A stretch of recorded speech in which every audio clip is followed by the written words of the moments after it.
You are listening to KLRN Radio, where liberty and reason still reign.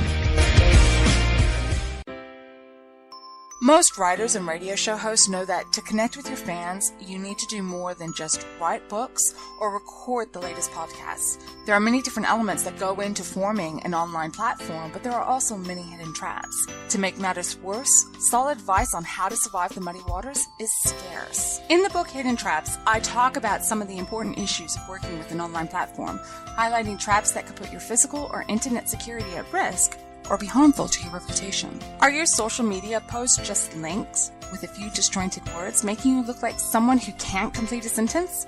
Did your new website cost you more than you anticipated? Are you leaking your personal contact details across the web without even knowing it? Then you need Hidden Traps. Hidden Traps is now available in paperback and ebook from a variety of retailers, including Amazon, Barnes & Noble, and Kobo. Visit blackwolfpublications.com for more details.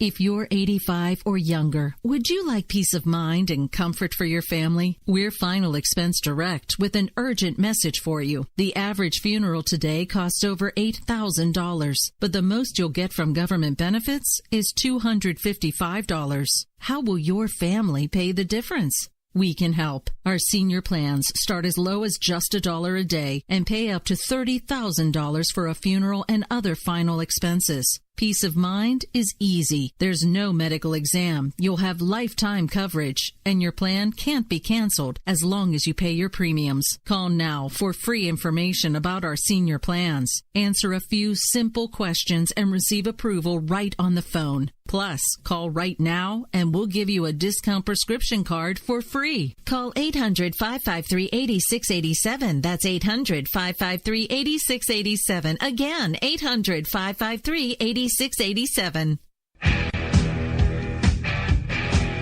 KLRN Radio has advertising rates available. We have rates to fit almost any budget. Contact us at advertising@klrnradio.com.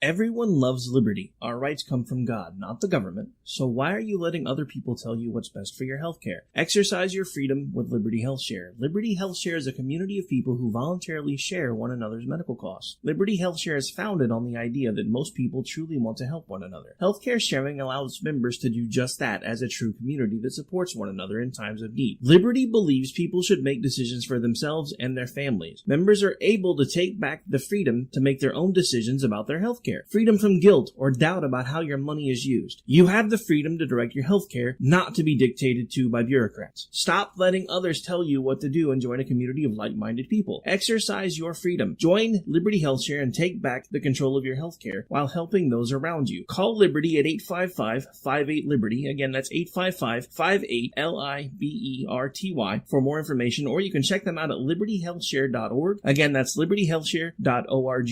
My son was in the Army back during Desert Storm, but even then he wanted an MBA. He looked at a dozen schools, but only one offered the online education and flexibility he needed while he was in a tent in Iraq. Grantham University. Turns out that Grantham's been delivering affordable, relevant college and advanced degrees for over 65 years. Heck, if they can deliver a quality education to a soldier in a tent overseas, think about the flexibility Grantham can offer you so you can earn your degree too. It doesn't matter how complicated or full your life is. If getting a degree is on your bucket list, you'll want to do what my son did. You'll want to call Grantham. Find out how easy it is to get started on your education so you can check that college degree off your bucket list. Call Grantham right now. 800-910-1370. That's 800-910-1370. Flexible, affordable, relevant. Call 800-910-1370. At St. Jude, a family never sees a bill at all. It's like the world has been lifted off of your shoulders. St. Jude Children's Research Hospital. Finding cures. Saving children. Learn more at stjude.org. Sometimes writers feel lost, unsure why a passage may not be working. It takes another set of eyes to help us nurture our writing into full maturity. At Black Wolf Editorial Services, we strive to enable writers to develop and grow, offering manuscript critiques and line edits through a mentoring editorial style. We also offer assistance on generating a writer's bio for your websites. Black Wolf Editorial Services, nurturing your writing into maturity. For a full list of services, visit blackwolfeditorial.com. You're listening to the Spark Radio Network, internet radio like you've never heard before. Innovation, creativity, and imagination are all said to begin with a spark. So fasten your seatbelt and take the ride of your life and listen for the spark. You are listening to KLRN Radio, where liberty and reason still reign. Keep on doing what you do, Rick. You're my favorite host. Favorite host.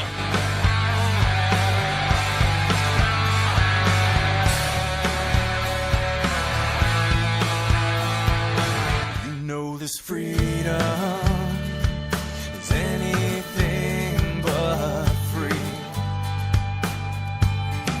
What we have here depends on those who will fight for what they believe. When we stand together, there's nothing that we can't achieve. This nation of people standing as one in the name of liberty. All right, this is Jessie. What? Yes, I'm on America Off the Rails. Nope, I don't see Rick anywhere. In fact, all of you out in Twitterland already know Rick said he was sneaking out tonight. So I found the keys and snuck on in. But wait, I'm not alone. You know that old saying, you're up a creek without a paddle, call a Marine? Well, I did just that. I've got a very special friend and guest, his first time on KLRNRadio.com, where liberty and reason still reign. Todd Scheller, how you doing tonight, Todd? Doing fine, Jessie. All right, why don't you tell the listeners a little bit about yourself? Yes, I am a Marine vet. I served, went to boot camp shortly after Operation Desert Storm, Desert Shield. I was actually a reservist. After spending my time in the Marine Corps, I went through life like most of us, had a kid, decided to go to college, earned a bachelor's of science in criminal justice administration, earned a master's of science in justice and security administration, and earned both those degrees while working as a correctional officer in a prison with 1,136 inmates. So, done a few strange things and have a little bit of understanding about the way things work in our world. All right, well, as you are the first vet of any type I've gotten on the air this week, and I had my chance to speak my piece about the take a knee thing from the NFL, and since that's probably the oldest news we'll discuss, well, at least the oldest as far as the one everybody's getting tired of, I'm going to let you say your piece on that, and I will sit back and enjoy your rant. Okay. As a vet, I do understand that they do have a First Amendment right to protest whatever they want. They don't necessarily have the right to do it on the taxpayer's dime. The NFL is a tax-exempt status, something that they have supposedly given up voluntarily.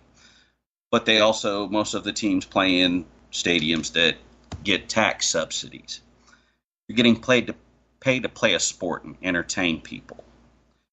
Okay, you work for an industry that is rather liberal with handing out punishments for violating its rules. One of its rules is the the national anthem must play prior to every NFL game. And this is quoting their game operations manual. And all players must be on the sidelines for the national anthem. I think there was a team that failed to do that Sunday. During the national anthem, players on the field and bench area should stand. There were quite a few players that forgot to do that on Sunday. At attention, face the flag, hold helmets in their left hand, and refrain from talking. The home team should ensure that the American flag is in good condition. It should be pointed out to players and coaches that we continue to be judged by the public in this area of respect for the flag and our country. Those are the NFL's words. So they knew this was coming. Failure to be on the field at the start of the national anthem may result in discipline, such as fines, suspensions, and or the forfeiture of draft choices for violations of the above, including first offenses. Now, this is the same organization that has fined its own players for wearing eye black that says find the cure because the player's mother died of breast cancer. Okay, I'm going to interrupt you for 2 seconds. Mm-hmm. That sounds hypocritical. Exactly. In a big way. Exactly. And the problem is the First Amendment only attaches to the government. In other words, the government, Congress, even the executive can't tell you what you can or can't say. Your employer has every right to tell you that you're doing something wrong. And when your employer is being paid by other people, in other words, the people that are buying the tickets, the merchandise and all that, we have exactly the right to object under the same First Amendment to what you're doing. Yes, we do. Now, I am going to ask you one veteran-specific question here, Todd. You raised your right hand and took an oath to support and defend the Constitution. The First Amendment is in the Constitution. Yes, it is. Now, some people say that the First Amendment, in and of itself, covers the player's right not to stand, and I'm talking in general, for the national anthem. So, say they were at their kids' sporting event and the national anthem was played and they chose not to stand. They weren't on an NFL field. Would you support a regular person's right or an not at a game NFL player's right not to stand? Yeah, have no problem with that. And there's plenty of case law to support that. I mean, there are plenty of Supreme Court cases that say Jehovah's Witnesses don't have to salute the flag and say the Pledge of Allegiance in school. Different topic, different reason that they're not wanting to do it. That is, they see the saluting of the flag and the saying of the Pledge of Allegiance as a form of idol worship. Okay, that is their First Amendment right under their freedom of religion and to practice their religion how they want to. Totally and completely agree with them being able to do that. Totally and completely agree with somebody that isn't a citizen being able to do, of the United States, not standing for the Pledge of Allegiance. For whatever reason they want to, on their own time, on their own dime. These guys are getting paid millions of dollars to play a game. Okay, Todd. Have you finished your take on the whole take a knee? Yeah, unless you have any other questions. No. Actually, one more that's sort of relevant.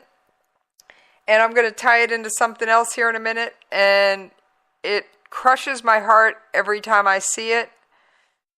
But unfortunately, it is not against the law. It goes against flag code, but not the law. Yeah. Burning a flag at protests. Now, we're talking a flag that you purchased, you personally own. You did not steal someone else's flag. You did not take it off a building. I'm talking about your property you choose to destroy. How do you feel on that one? That's the flag that was on your uniform. I personally own two flags. One is a 49 state flag, which is rather rare, that happened to belong to my grandfather, who's a World War II vet. The other flag that I own is the one that was given to him by the VA at the time of his death.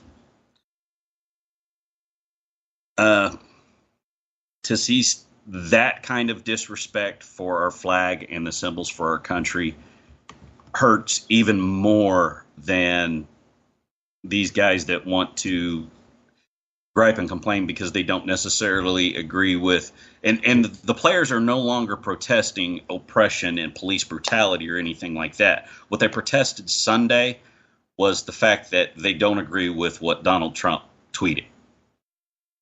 Really?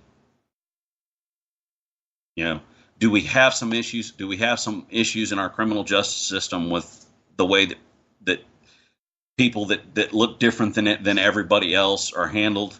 Yes, we do. Those are serious questions that need to be answered. You know, Colin Kaepernick doing it originally and doing it for that reason, the first time was okay. To do it for the rest of the season, he paid the price that he had to pay. He lost his job. Nobody will touch him because of the choices that he made. Right. So he paid the price. He suffered the consequences. He paid the price. And there are Supreme Court decisions that say you have every right under the First Amendment to burn a flag, and the government cannot do anything to you under the First Amendment because it is a physical act in the form of speech. So does that mean that it would be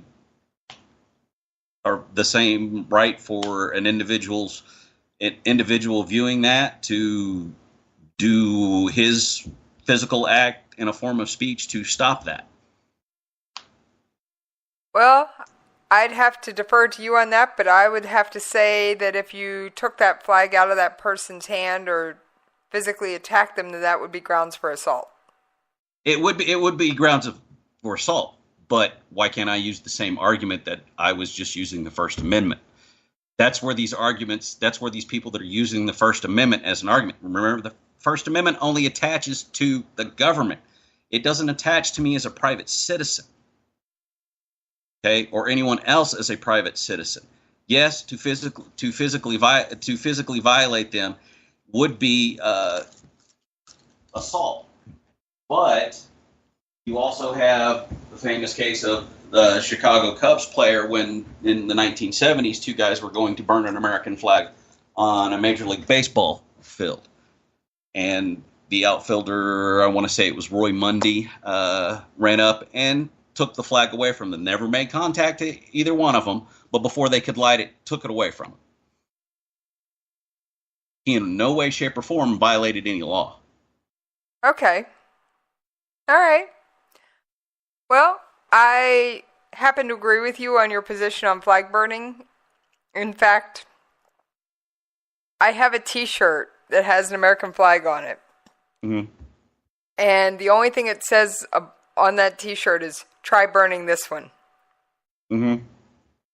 Now, for those of you listeners out there who don't listen to my show on a regular basis, I'm going to say something maybe a little bit controversial. I'm a strong supporter of the Second Amendment. Many people on this station are, and I have a feeling Todd is no exception, even though he's a guest. I know him well enough. However, you try and burn the flag on my chest, be warned. If I'm outside of my home, I am probably armed. You take your chances. All right. So I thank you for mentioning that. Now, Todd, you have gotten a very nice compliment in the chat room that I'm going to point out publicly. And that Ron, thank you, Ron, has pointed out that you have a radio voice, and he suggested you might make a good show host. I saw that. I thanked him for that comment, and we'll see how this goes, and it may be something that I consider. Hey, you never know. You wouldn't be the first guest-turned-host on this station. That's how we lasso ya. Anyway, all right, moving right along. You have the results from the special election that was held today. You want to? A little over an hour and a half ago, AP declared that Roy Moore did win the runoff election in Alabama. Now, wait a minute. Time out. Trump went down and campaigned for Luther Strange. Bannon was backing Moore. Correct. Yet, we know it was going to be a close race, and these special elections are all about one thing only, and that is turnout. So, was the support for Moore just that much more? What happened, and what impact do you think this is going to have? He has said he will not vote for the health care bill. He will not support that. I don't know what his stance on DACA is. I'd have to do some quick research because, trust me, as everybody, regular listeners to the station know, I don't talk politics every day. But it said that Moore led Strange by 55% to 45% with a margin of 41,000 votes. And it was definitely a low turnout, between 12 and 15% of voters. So it is a turnout. It is a turnout issue. It always is in special elections. Now, Trump did send out a tweet saying congratulations to Roy Moore on his Republican primary win in Alabama.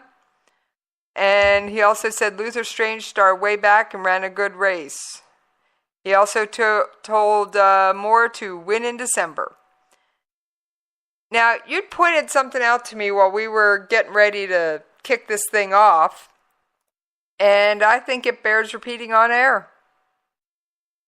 And I made a comment to it in the chat line that at a rally for Strange, with Strange standing at the side of the stage, Trump actually made a comment that he may have backed the wrong candidate in that election. Okay, so did he effectively shoot Strange in the foot right in front of him at a rally for him? Very, very well may have, but you have to remember, Trump is not a politician. He is not somebody that has done this for years. I honestly believe Trump got into the election on a lark with no assumption at the beginning that he even had a chance. It wasn't until later that he actually saw that it was possible after he started winning some of these primaries. And it became a reality, and he had to redo his whole campaign staff. He had to redo everything and look at it as, hey, I may actually be a contender for the nomination for the Republicans. I think he really just got into it to begin with, just to get some of the stuff out there that he says. While I don't agree with everything that Trump says, being a conservative myself, I don't think he is a pure conservative. Then again, neither were either one of the Bushes. So, but the thing that Trump is able to do and has been able to do is totally and completely aggravate both sides of the establishment. You know, he's gone to work with Democrats to get funding for the hurricane victims on a spending cap. You know, he's worked to get whatever he needs. That's what a true leader does. He's looking for compromise. We have a two-party system. We've almost always had a two-party system. And that two-party system has failed several times. You know, from the Federalist and the Democratic Republicans to the Whigs failing and becoming the Republican Party with Lincoln. It's happened multiple times.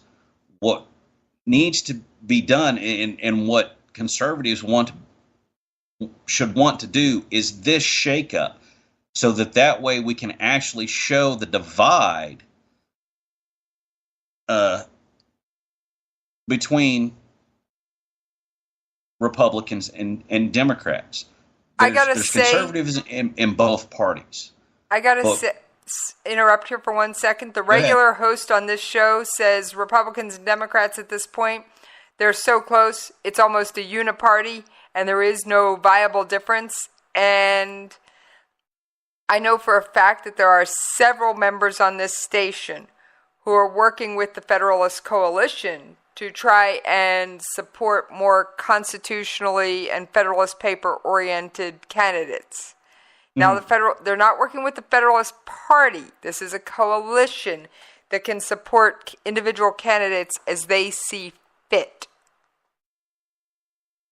So I just thought that, we definitely are getting closer and closer to very little daylight between Democrat and Republican. It's so obvious in the way that both of the parties' opinions are coming together. Now, KB in the chat said that Trump isn't a conservative, he's a Republican at best, a populist at worst. I will say one thing, strict opinion here. I think he won for two reasons. One,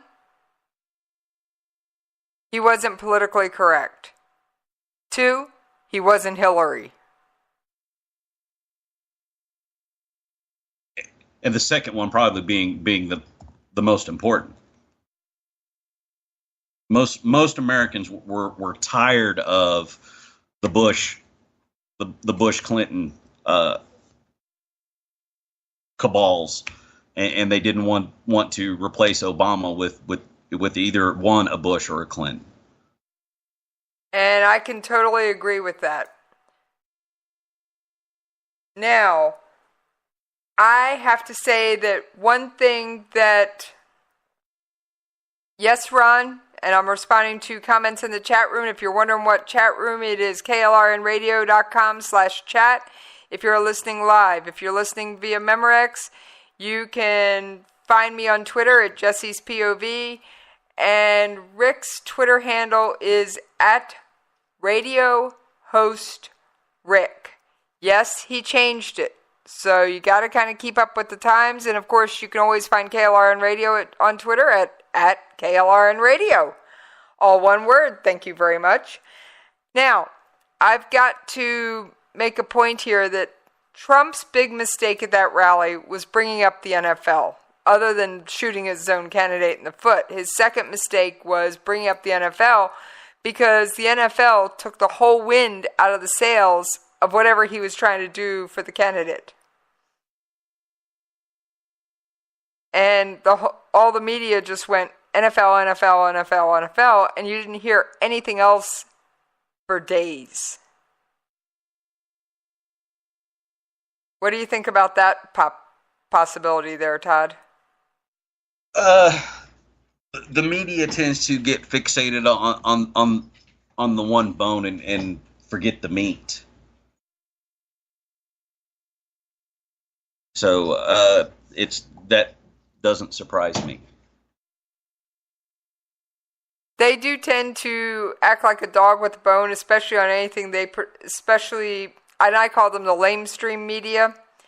And that's why I'm here at KLRN Radio, because we don't have the same rules. We aren't bound by a lot of rules here. In fact, I'm going to say this on air.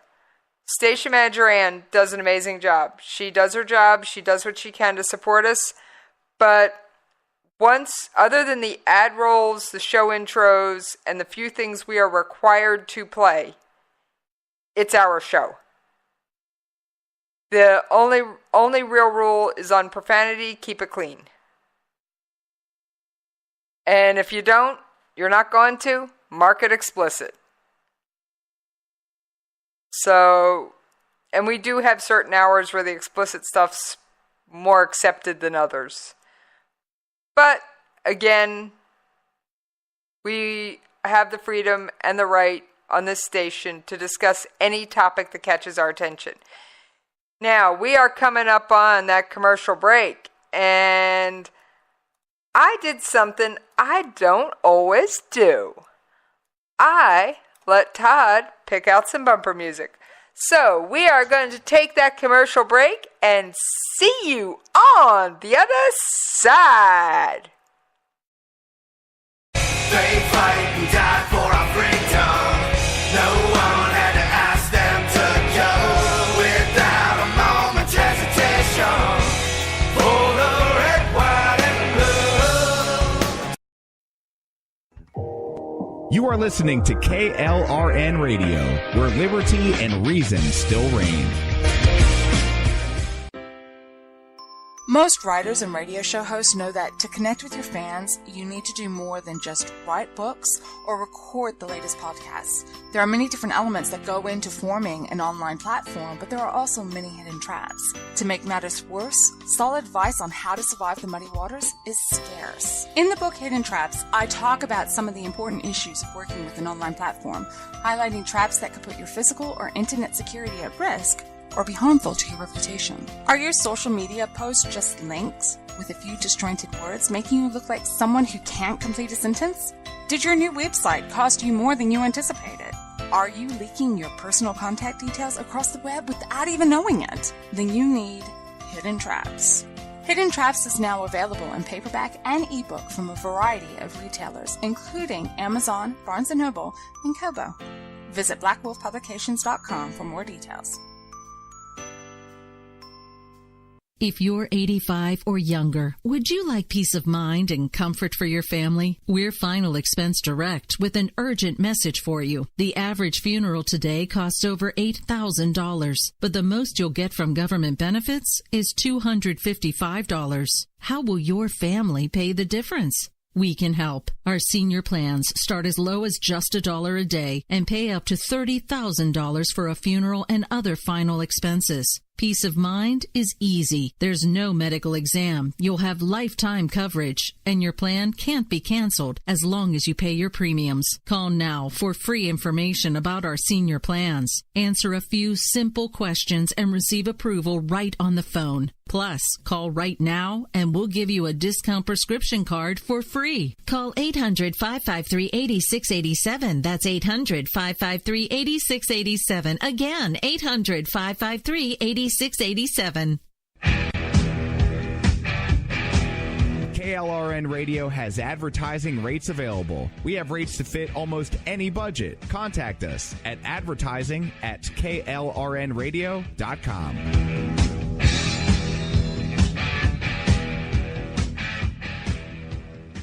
Everyone loves liberty. Our rights come from God, not the government. So why are you letting other people tell you what's best for your health care? Exercise your freedom with Liberty Health Share. Liberty Health Share is a community of people who voluntarily share one another's medical costs. Liberty Health Share is founded on the idea that most people truly want to help one another. Healthcare sharing allows members to do just that as a true community that supports one another in times of need. Liberty believes people should make decisions for themselves and their families. Members are able to take back the freedom to make their own decisions about their health care. Freedom from guilt or doubt about how your money is used. You have the freedom to direct your health care, not to be dictated to by bureaucrats. Stop letting others tell you what to do and join a community of like-minded people. Exercise your freedom. Join Liberty Health Share and take back the control of your health care while helping those around you. Call Liberty at 855-58-LIBERTY. Again, that's 855-58-LIBERTY for more information, or you can check them out at libertyhealthshare.org. Again, that's libertyhealthshare.org.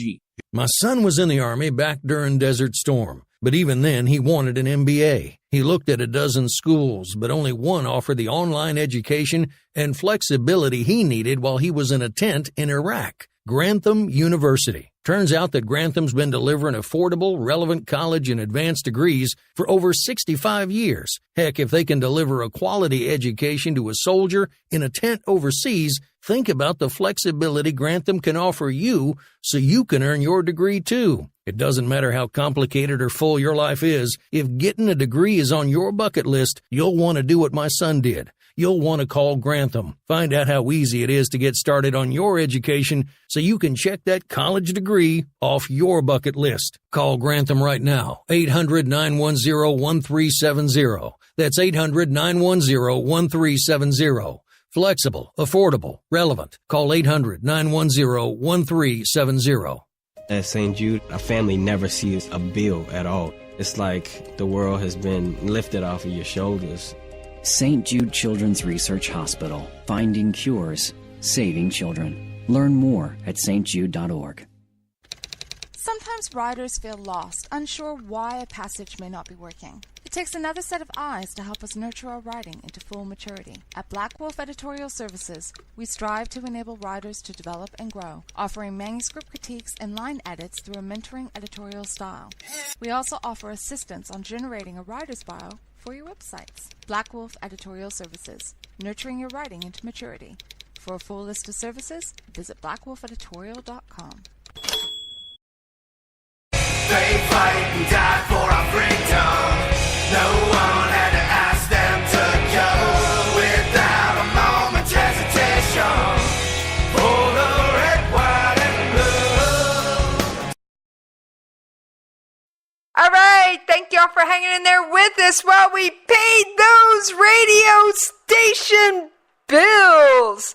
And yes, Todd is still with us, and I feel like I'm just practically producing for him, but I am going to kick off the next topic because, well, I said I was going to do a show here tonight, not let somebody else do a show, but I do think Todd is a blast to have around.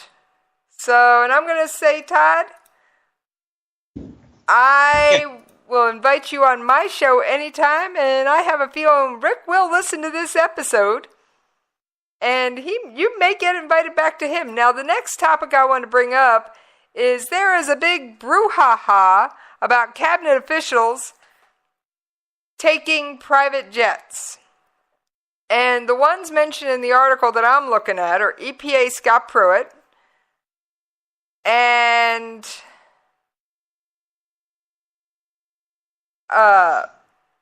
Mnuchin, Treasury Secretary Steve Mnuchin.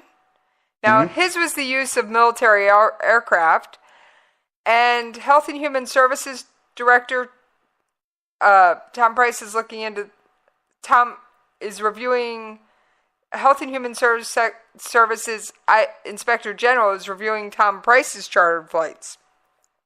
Now, those chartered flights had a price tag of $400,000. Now, you brought up another cabinet official that I wasn't aware had taken one.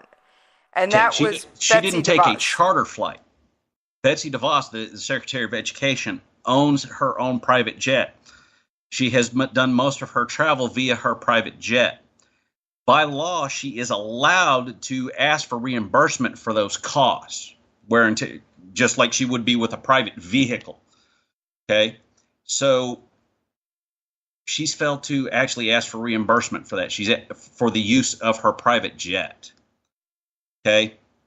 She has asked for reimbursement for a single trip that she has taken while Secretary of Education. She used an Amtrak train. That is the only thing that she has asked for reimbursement for. And she's allowed to. You have to remember, Biden was allowed to charge the Secret Service rent to live in his guest house, or to use his guest house for his protection. No different than Trump Tower is allowed to charge rent. Okay, Hold we on, got I some accidentally have something that started spooky playing sound Halloween on my going computer. on. And that's why I knew I had to get in shape. All right, while Todd gets his audio back under control, I have got to say that kudos to Betsy DeVos for not asking for reimbursement for every single cost she incurred. All right, Todd, now what were you saying before your audio went cuckoo? But I was discussing the fact that those people that have Secret Service protection can actually charge rent. Biden as a individual charged the Secret Service rent to use the guest house on his property. Trump Tower is owned by Trump Organization, which is a separate and complete entity from Donald Trump and himself. He has separated himself from that as best as he can. No different than Jimmy Carter separated himself from his peanut farm and warehouse. Okay? So he's not making any income from his business, just like Jimmy Carter did while he's president. He's making zero income while he's president because he's donating it all to federal agencies. Okay. Now, I know he donated his first quarter's pay. I haven't heard what happened to the second quarter pay. Did you? I don't think I've seen anything. I know the first one went to part of the Park Service. I think it went all to the Park Service. Yeah, but it was a specific part of the Park Service. I gotta say, anybody who rides a horse, Ryan Zinke rode a horse to his first day on the job at the Park Service. And Ryan Zinke, and I'm 98% sure I got this one straight. One, he's Mill, and I believe he was United States Navy SEAL. And if I'm wrong, I'm sure somebody in the chat room will correct me. But he is absolutely, I think, because of his military background, regardless of whether he was a SEAL or not, I think he has quite a respect for the parks. And yes, he was a United States Navy SEAL. I just confirmed it on the Department of Interior's own website. And he's a fifth-generation Montanan. He served as a United States Navy SEAL commander, and he rode a horse to work on his first day. So, and I believe he also participated in the Rolling Thunder biker rally. It wouldn't surprise me. Wouldn't surprise me either. Now, back to this whole private plane flight. Many cabinet officials use private or military planes to get from point A to point B. Air Force One is a military plane. Air Force Two is a military plane. And somebody in the chat room has said that the second quarter went to the Department of Education. Thank you, KB. And people wonder why I love having a chat room, especially when I'm a fish half out of water. Because, as y'all know, politics is not my regular shtick. And that's why I called on Todd. Because, well, he's usually more up on the politics than I am. So, now, Air Force One is done out of security needs. You could not safely put the president on a commercial flight, could you, Todd? You wouldn't be able to, and provide the type of security that is encapsulated in that 747. It is a specially built 747. Most of the security things on there are not known outside of the Air Force or the Secret Service. I will say this, plus he's got the communications package. He can pick up the phone and make a phone call on Air Force One. You can't do that on a commercial plane. So I'm going to say the president gets a pass. The vice president gets a pass because he's a heartbeat away. And I've done a lot of reading on 9/11. And I'm just going to speak to the role that Air Force One played. Air Force One carried George W. Bush to safety. It took him away from where everybody knew where he was. Did not bring him directly back to D.C., but took him to an area where he was safe. He was able to use the phone, reach out to people, and try and figure out what in blue blazes was going on.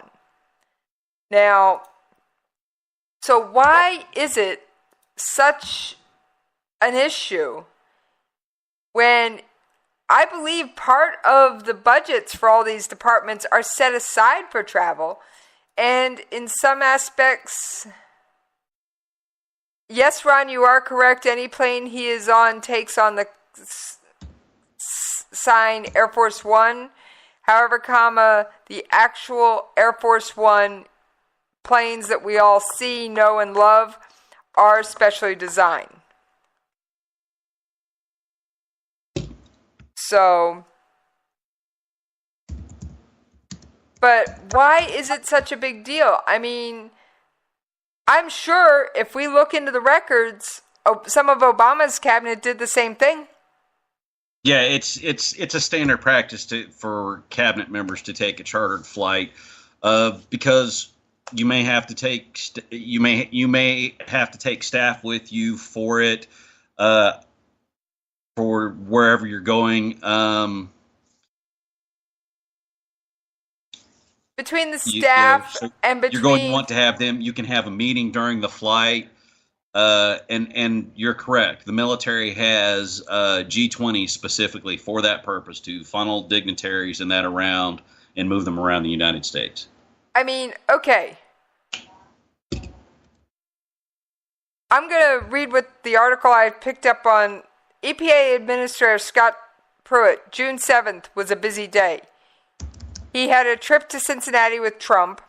Then he went on to New York's JFK Airport on an Air Force jet, leaving behind $350 commercial flights. And he, quote-unquote, cost the taxpayers approximately $20,000. Then he flew to Italy for an international summit that didn't start until 3 days later. Who's to say he didn't have other side meetings and early meetings set up? Then he did leave a day early. He may have had something we don't know about. His schedule isn't as highly publicized as many of the other cabinet officials because he is EPA official. He is an EPA official, not the president or the vice president or the speaker or any of those. And how many senators and congressmen pay either first class or take private planes to and from D.C. anyway? I'd like to see those numbers. Now, I will say Scott Pruitt's frequent flights back to his home state of Oklahoma have attracted the attention of the EPA's Inspector General. And now Mnuchin got in trouble for use of a military aircraft. It doesn't go into why, but it said that, in addition to boarding... Yeah. I'm sorry, what were you saying, Todd? Here's my question about Pruitt going back to his home state of Oklahoma. Tinker Air Force Base is right outside Oklahoma City. You have Enid Air Force Base in the northeastern part of the state. And having grown up and lived in Oklahoma for the first 35 years of my life, why would it be a problem for Pruitt to board a military aircraft that was headed that direction anyways? That actually has a term, and that is called Space A, or Space Available Travel. Now, that seat might not be open to the average military dependent, but they're going to make room for a cabinet official whenever possible. I mean, I doubt he'd be able to hitch a ride in a fighter jet, but what if there's an AWACS that's going that way that refueled at Dover? Speaking of, and the AWACS is based at Tinker. But he would probably, seeing as how Pruitt owns a home in Tulsa, he would more than likely fly into Enid. Right, but cargo aircraft would be going there. You get C-130, C-141, C-5, C-17s, those type of aircrafts, and many of them actually do have seats on them for personnel, or for people to actually fly in them just for those purposes. So for him to hitch a ride on an Air Force jet that was leaving Dover or Andrews and heading that direction anyways isn't really that big a deal. He's not using the taxpayer's dime because it's not costing the taxpayer anything more because the plane was already going there in the first place. Now, it's just carrying a little more weight. Now, what if the plane wasn't already going there and he grabbed one of those Gulf Streams that the government has and said, "Take me to Enid"? Then some people may have a legitimate gripe there, but it's all in how he does it. Yes, grabbing the G20 and making that flight will cost the taxpayers money. Jumping on a flight that's already going to an Air Force base that's there anyways isn't going to be that big of a deal. and it's not going to cost the taxpayer a dime at all.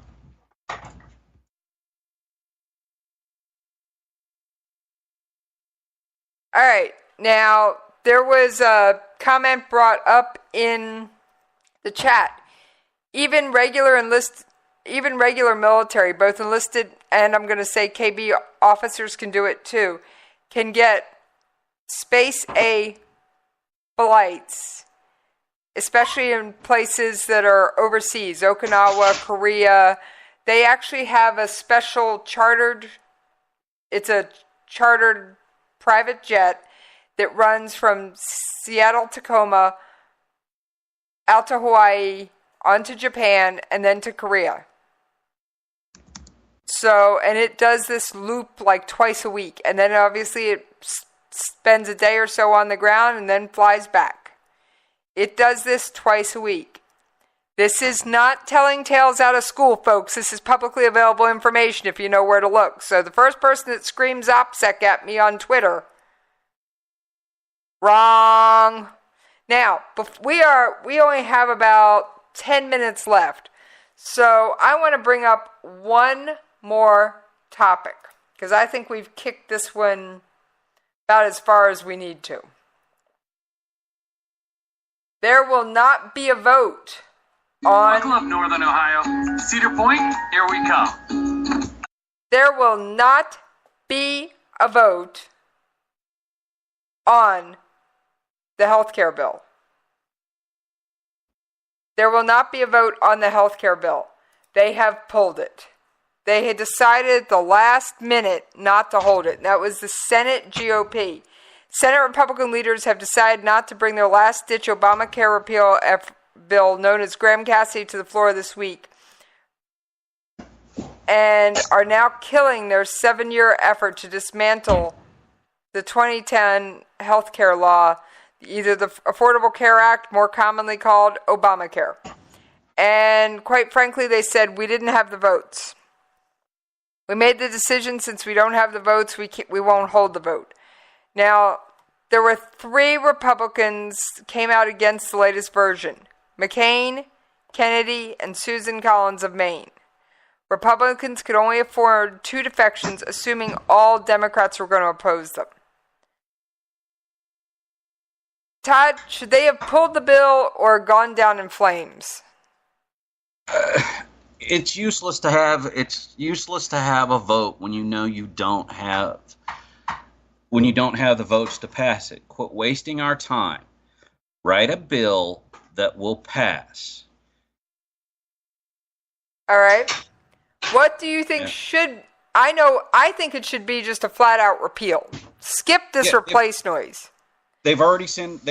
Let's do that. Let's do that first. Repeal it first, because it's already harming so many people in just the increase in the premiums. Let's not take into account the fact that most people went from $500 deductibles to $5,000 deductibles. Okay? It was a terrible law to begin with. It was one of the largest pieces of legislation ever passed, and it was written that way just to be confusing. It was so confusing that the Supreme Court rejected it under the necessary and proper clause. The Supreme Court rejected it, and I'm going off of memory here without being able to read the whole opinion. The Supreme Court rejected it basically on 3 reasons in the Constitution.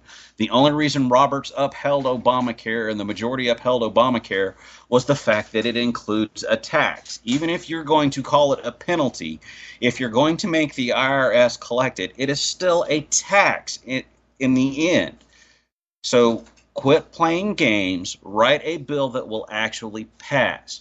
They already sent Obama a bill that would have repealed Obamacare, and he vetoed it. They did not have the votes to override the veto. They only had enough votes to get it passed.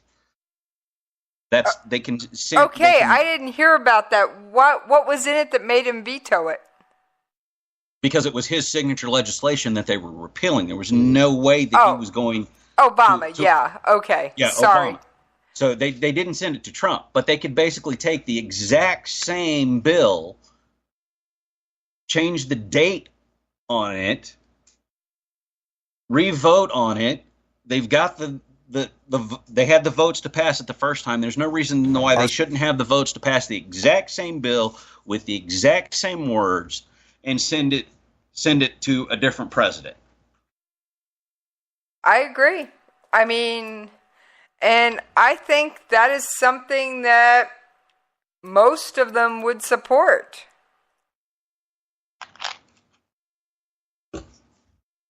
I really, honestly, and truly do.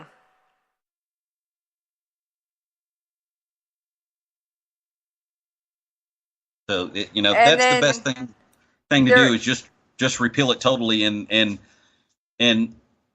go back to the system that was there before.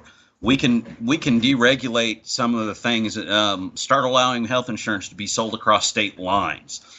There's a lot of things that can be done that wasn't even looked at. That's not single payer and keeps the government out of my health care. There's a reason that HIPAA keeps your information on your health between you and the medical professionals, because it's nobody else's business. You mentioned how confusing that bill was. Well, I would like to remind listeners of this famous clip from Nancy Pelosi. But we have to pass the bill so that you can find out what is in it away from the fog of the controversy. But we have to pass the bill so that you... Didn't mean to hit that twice, but yeah, she said... So what makes her, she didn't read it. She didn't know what was in it. There was no way for them to do it. The Congress's rules, I believe, in both the House and the Senate, say that they have to have a copy of the bill available within 72 hours before they can even hold a vote on it. There is no way with the size of that bill that they could have read it even if they had it for the full 72 hours. All right. Todd, you have been a fantastic guest. I don't think I would have gotten through tonight half as easily as I did without you by my side. Now, as we do with everyone here on KLRNRadio.com, where liberty and reason still reign, why don't you give out your social media contact information so people can find you if they want to follow you when you're not on the air hanging out with us? Okay, I am on Twitter. My information there would be at Tuffelhund 2003. So that would be TUFFELHUND 2003. All right. Well, thank you very much, Todd. And you can find me on Twitter at Jessie's POV. That's JESSIES POV. And you can email me at the station. That would be Jessie's POV at KLRNRadio.com. And the normal host for this show, that would be Rick Robinson. He should be back tomorrow night. He'll find out I snuck into the studio. Let's see how many of his controls I can scramble before tomorrow. Anyway, this show, just as a reminder, if it is available multiple places: iHeart, iTunes, Google Play, SoundCloud, Stitcher, Blueberry, most of your favorite podcast locations. And yeah, we're going to get Todd a headset before he comes back next time, one way or another, because I'm bringing him back. He's at least getting on POV with me one night. All right, folks. I have an oldie but goodie we are going to fill up the last couple of minutes with on our way out of here. Mentioning Hillary Clinton just brought this one back.